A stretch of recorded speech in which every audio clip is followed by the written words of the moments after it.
तो चलिए last lecture तक हमने समझा और बहुत सारे एग्जांपल्स को भी डिस्कस करा कि एनोड और कैथोड के ऊपर क्या क्या चीज़ें जाके डिपॉजिट होने वाली हैं, है ना।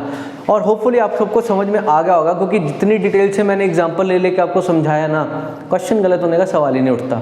और अगर आपको पूरा पक्का करना है तो वीडियो को 2-3 बार देख लेना बस, और कुछ नहीं करने की ज़रूरत। और ये इलेक्ट्रोकेमिकल्स जो सीरीज़ थी हमने यहाँ पे लिखी हुई थी, वो आपको अच्छे से लर्न करनी पड़ेगी, ठीक है। आ जाइए हम नेक्स्ट टॉपिक के ऊपर मास्टरी करते हैं। अब टॉपिक हमने पढ़नी नहीं है, मास्टरी करनी है, याद रखना। टॉपिक के अंदर से किसी भी नुक्कड़ से अगर क्वेश्चन आ जाए तो आपको वो क्वेश्चन अच्छे से आता होना चाहिए। वो तभी आएगा अगर आपके दिमाग में कॉन्सेप्ट पक्के होंगे। जिस बच्चे के कॉन्सेप्ट पक्के होते हैं, पेपर चाहे जहाँ मर्जी से आ जाए, कोई भी क्वेश्चन आ जाए आप कर लोगे। तो अब बात करते हैं क्वांटिटेटिव एस्पेक्ट की।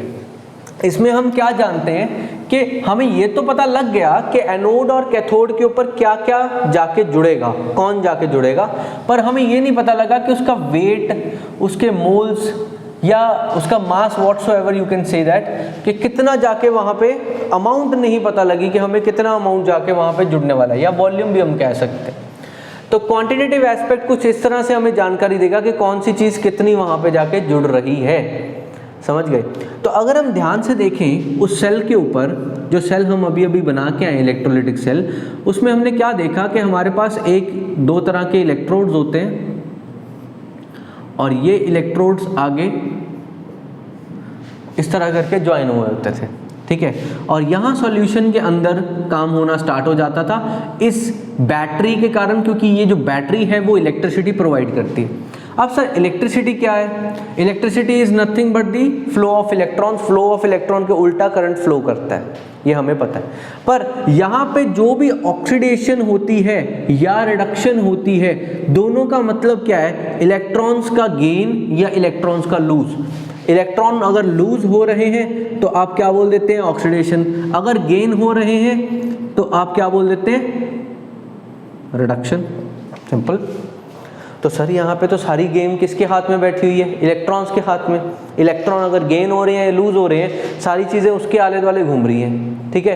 तो कितनी चीज़ इसके ऊपर आके डिपॉजिट होगी, मतलब ये अगर इलेक्ट्रोड है, इस पे अगर मैंने एग्जाम्पल एक डिस्कस करा था लास्ट क्लास के अंदर कि कॉपर जाके डिपॉजिट हो रहा था, तो कितना कॉपर डिपॉजिट होगा इसके ऊपर, वो कौन बताएगा कि सर कितने इलेक्ट्रॉन्स बाहर निकले होंगे या कितने इलेक्ट्रॉन्स गेन हुए होंगे? क्योंकि मैंने अभी अभी बताया सारी गेम किसके हाथ में? इलेक्ट्रॉन्स के हाथ में। तो हम अब समझेंगे कि इलेक्ट्रॉन्स को हम किस तरह समझेंगे। इलेक्ट्रॉन क्या होता है? एक ई नेगेटिव, और इसकी सारी की सारी ताकत इसकी नेगेटिव चार्ज के अंदर है। किसके अंदर है? चार्ज के अंदर।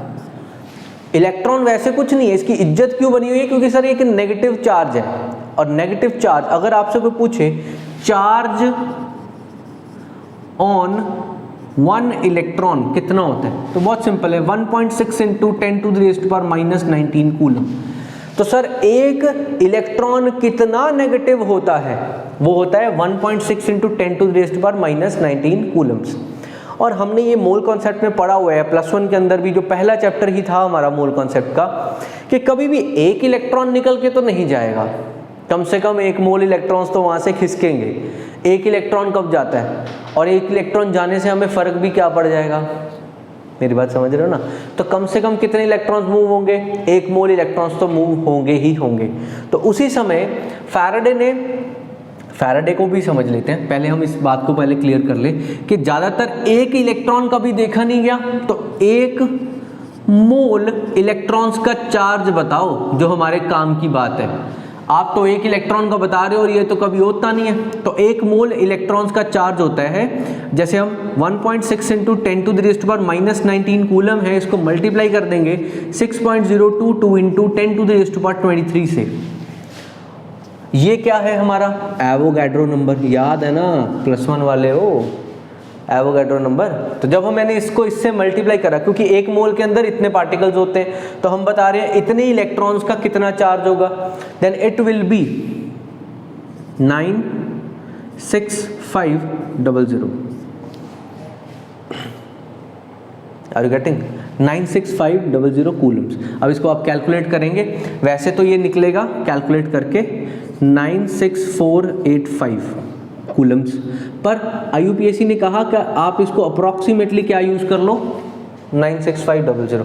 मतलब आप इसको पूरे को कैलकुलेट करोगे, कैलकुलेट करने के बाद वैल्यू जो निकल के आएगी वो ये आएगी, उसकी जगह आप क्या यूज़ कर सकते हो, ये यूज़ कर सकते हो, और आपने इसको ही याद रखना है। तो सर ये है क्या एक्चुअल में, ये है 1 मोल इलेक्ट्रॉन्स का चार्ज। ये सर हम क्यों यूज़ करेंगे, क्योंकि कम से कम 1 मोल इलेक्ट्रॉन तो यार आप लेके जाओगे ना, तभी तो इलेक्ट्रिसिटी या कोई काम होगा वहाँ पे ऑक्सीडेशन रिडक्शन का। 1 इलेक्ट्रॉन से क्या होता है आजकल, समझ गए ना।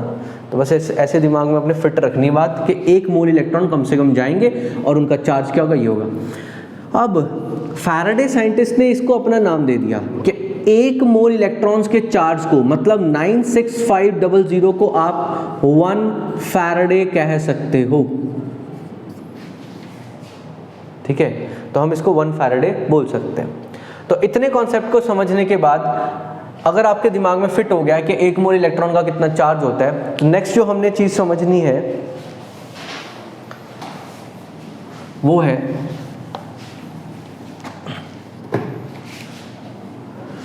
एक मोल इलेक्ट्रॉन का चार्ज हमें पता लग गया, तो हम क्या बोल सकते हैं, 1 मोल इलेक्ट्रॉन्स के ऊपर कितना चार्ज होता है, 96500 कूलम। बड़ी बात सिंपल है, आगे बताइए।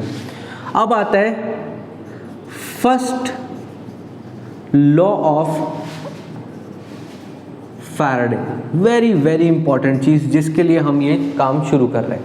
फैराडे का फर्स्ट लॉ क्या कह रहा है, फैराडे कहता था आपके इलेक्ट्रोड्स के ऊपर कितना सामान जाके डिपॉजिट होगा, कितना इसके ऊपर भार चढ़ेगा, वो कौन बताएगा, जो वेट डिपॉजिट किसी भी इलेक्ट्रोड के ऊपर is directly proportional to charge supplied to it. W means weight deposited on electrode, और Q means charge supplied to electrode, कितना चार्ज सप्लाई करा, ठीक है। अब सर ये डायरेक्टली प्रोपोर्शनल का अगर हमने साइन हटाना हो तो क्या करें, then we will put W is equal to ZQ। अब सर Z क्या है, ये हमारा एक कांस्टेंट है, इसके बारे में मैं आगे आपसे बात करूंगा। इसको हम इक्विवेलेंट कांस्टेंट भी बोल देते हैं, इक्विवेलेंट कांस्टेंट। तो मीन्स के W जो है वो Z इंटू Q के बराबर आ गया। अब सर Z अगर हमने निकालना हो तो कैसे निकालें, वेरी सिंपल।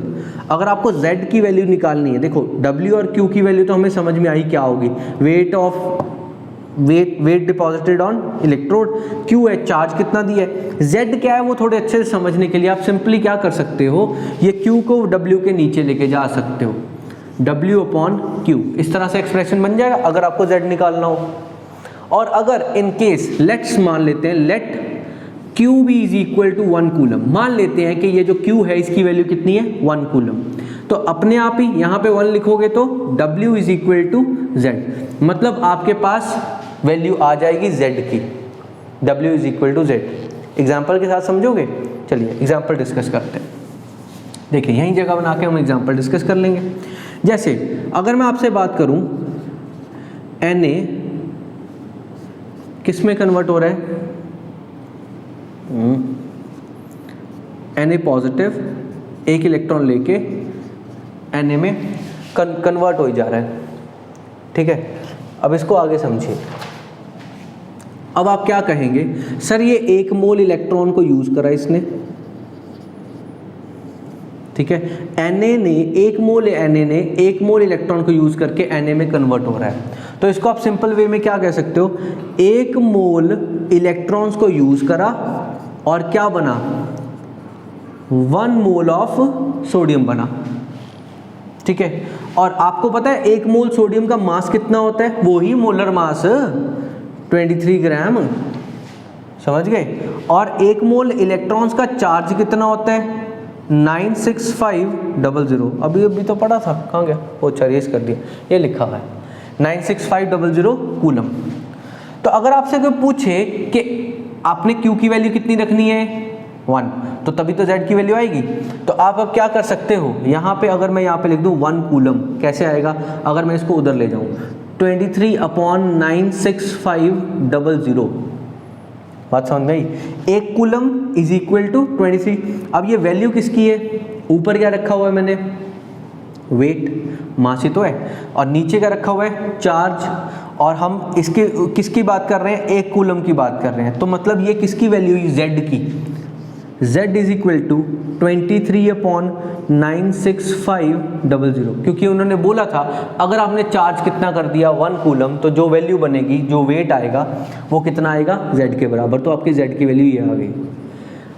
बस एक चीज़ आपने ध्यान रखनी है, नीचे आपने मल्टीप्लाई बाय 1 कर देना। 1 से तो कोई फ़र्क नहीं ना पड़ता, पर आपने कर देना है।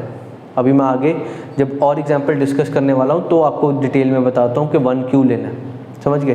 This is nothing but the n factor, और ये बड़ी कमाल की चीज़ होती है n फैक्टर, बड़े काम करवाती है ये, समझ रहे मेरी बात। तो आपको क्या समझ में आना चाहिए कि मैंने यहाँ पे बताया W/Q is equal to Z।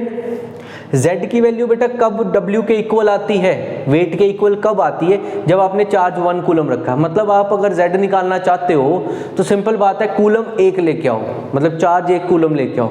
तो आपने यहाँ पे जब सॉल्व करा तो यहाँ 965 कूलम पर कितना मास आ रहा था, 23 ग्राम।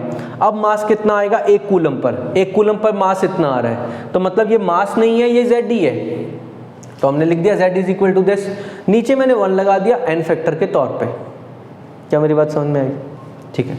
और आगे समझ लेते हैं, एक और एग्जांपल करेंगे। चलिए छोटा सा एग्जांपल है, इसको यहीं पे कर लेते हैं। जैसे मान लो हमारे पास था मैग्नीशियम +2, इसने 2 इलेक्ट्रॉन लिए और मैग्नीशियम में कन्वर्ट हो गया। मतलब कितने इलेक्ट्रॉन लिए सर, 2 मोल इलेक्ट्रॉन खा गया ये।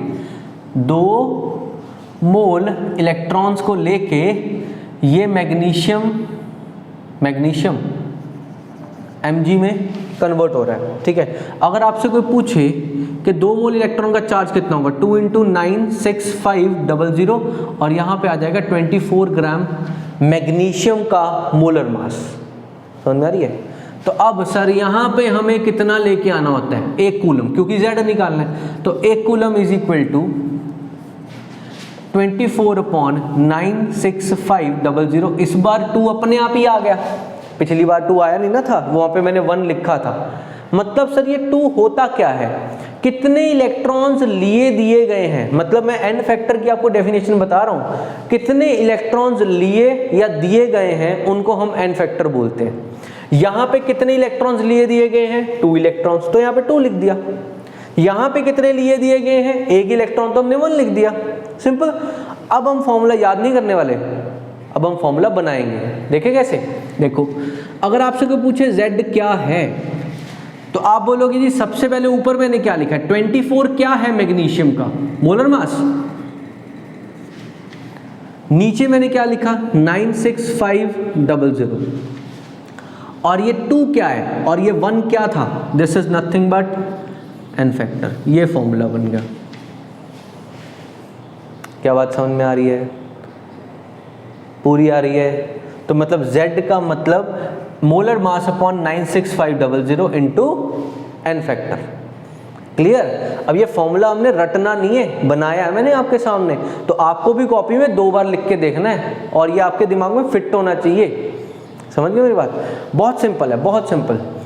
कोई भी डाउट आए तो वो कमेंट सेक्शन में आप लिख सकते हो। वैसे मेरे हिसाब से मैं कोशिश कर रहा हूँ कि आपको कोई भी डाउट ना आए, एक एक छोटी छोटी चीज़ को क्लियर करता हुआ चल रहा हूँ, ठीक है। तो क्वेश्चन चाहे डेरिवेशन से आए, चाहे आपको क्वेश्चन सीधा फॉर्मूले से आए, तो आप दोनों क्वेश्चंस कर पाओगे बहुत आराम से। टेंशन फ्री होके बस वीडियो देखो और क्वेश्चन बनाना स्टार्ट करो, क्वेश्चन सारे बनते रहेंगे। अब आपके पास मैंने स्टार्टिंग में क्या बताया था, W is equal to Q in Z into Q। तो W की वैल्यू मैं डाल सकता हूँ, Z की वैल्यू, तो क्या लिख सकते हैं हम W, और आपको Q की वैल्यू भी पता होगा। Q क्या होता है, I इंटू T। Q पता है ना, वही इलेक्ट्रिसिटी है।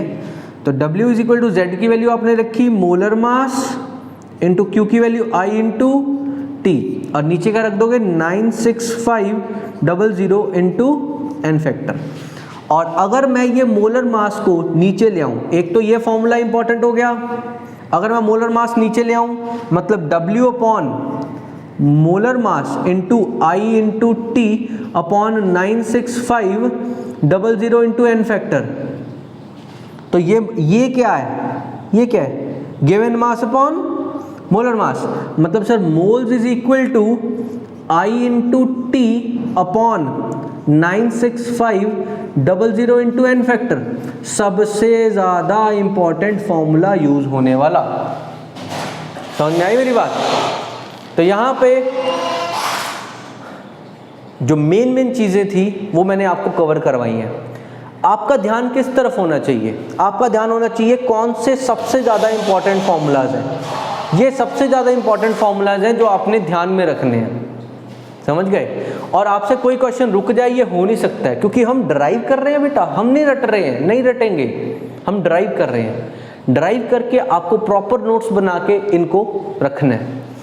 ये वाला फॉर्मूला आपका सबसे ज़्यादा यूज होगा, moles is equal to I into T upon 96500 into N factor. ठीक है, z निकालने का भी हमने फॉर्मूला देख लिया। तो हम नेक्स्ट लेक्चर में न्यूमेरिकल स्टार्ट करेंगे। ये जो हमने अभी करा है इतना कुछ, इसको देखेंगे कैसे अप्लाई होता है, और मैं बहुत तगड़े वाले न्यूमेरिकल्स लेके आ रहा हूँ आपके लिए जो लास्ट ईयर पूछे जा चुके हैं। तो चिंता ना करिए, वो न्यूमेरिकल करने के बाद ना दिमाग एकदम साफ हो जाएगा, क्रिस्टल क्लियर। समझ गए? आज के लिए इतना ही। Thank you so much.